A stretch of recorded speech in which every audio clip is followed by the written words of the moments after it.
Hi everyone, Jeff Cote here with BoatingTechTalk.com. So we've got a question today and an important one from Debbie about what to do in a situation when there's a boat fire on your boat. I think it's something to always prepare for. You know, all of us, I think, don't like to go to negative thoughts. And we tend to avoid, dealing with a will and dealing with, things that are dark.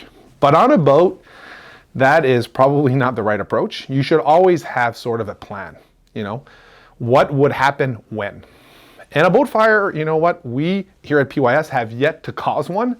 But you know what, I'm expecting one day, it's gonna happen to all of us. It could happen on my boat, it could happen on your boat, it can happen on a friend's boat, and you might be near and you might be able to help. And so what I'm gonna share with all of you today is sort of what would I do in preparation of having a boat fire on my boat and on your boat.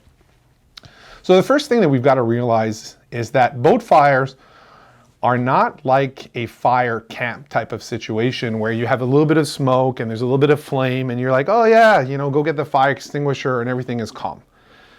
Especially when you're talking about an electrical fire, which is what I'm going to be talking about today, where you have some wire that is overheating, right? And that overheating is causing the insulation of the wire to melt.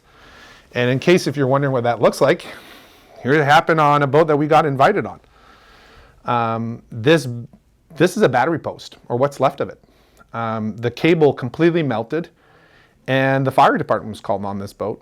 And so when the jacket or the insulation of a wire on your boat melts, the smoke that is caused from that is absolutely both terrifying, completely opaque. I mean, you're saying you can't see like 6 inches from your eyes. Like you lose all visibility and you can't breathe. So can't breathe, can't see, and it's terrifying. So that's a bad thing. So what do we need to do to prepare for this unlikely event on our boats? Well, the first thing is you have to know on your boat where every single battery switch is on your boat. And a battery switch is something like this. Another prop. A battery switch is a way for you to disconnect your battery from your loads. So as a boat owner, I invite all of you to actually know that where those battery switches are, and it's a little bit, think about it, if this is a battery disconnect, it'd be like a fuel shutoff on your boat. Know where the fuel shutoff is. If ever your engine is misbehaving, something's going bad, and your engine's in trouble, you want to know in a heartbeat, where is that fuel shut off? And not just you, but who else is on your boat. Might be your partner, might be typical guests that you have on board. Those folks should also know, because you might be at the helm and you're going to say, shut off the fuel, shut off the battery switches. So you should have maybe a little quick, schematic, a sketch, something that identifies where all the battery switches are. The other thing that you've got to know is make sure your fire extinguishers are up to date. But also know where the hell they are. And I mean know where they are when you can't see. I play a game, I close my eyes.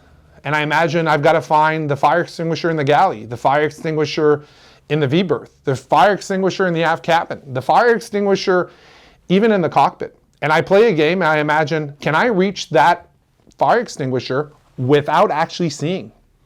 Do I know where they are? Do I know how to operate them? So know where the fire extinguishers are, right? So that you can solve a fire. And then stopping the fuel to the fire, i.e. the electricity causing heat on those wires, is going to be through a battery switch. The other thing too that some boaters will do, they'll even have actually a cable cutter, right? So literally a large cable cutter so that you could actually cut a wire in case for whatever reason you can't disconnect a load from a battery.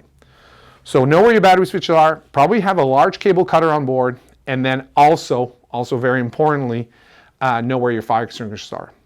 Those are the things we should all know on our boats in the eventuality of something that should never happen, that we hope will never happen on our boats or even our friends' boats. But if it does, preparation is key.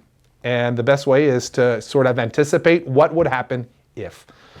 So that's what all of us should be thinking about and worrying about, and that's how I get prepared for the unlikely event of a boat fire on my boat. Thank you for watching this PYS video. If you've got further questions, please ask it below or contact us on our contact form on our website. I'm happy to donate my time to share information with you. You can support us in keeping our channel ad-free by purchasing some merch on our store or making a donation through PayPal. And don't forget to subscribe. Thanks again for watching.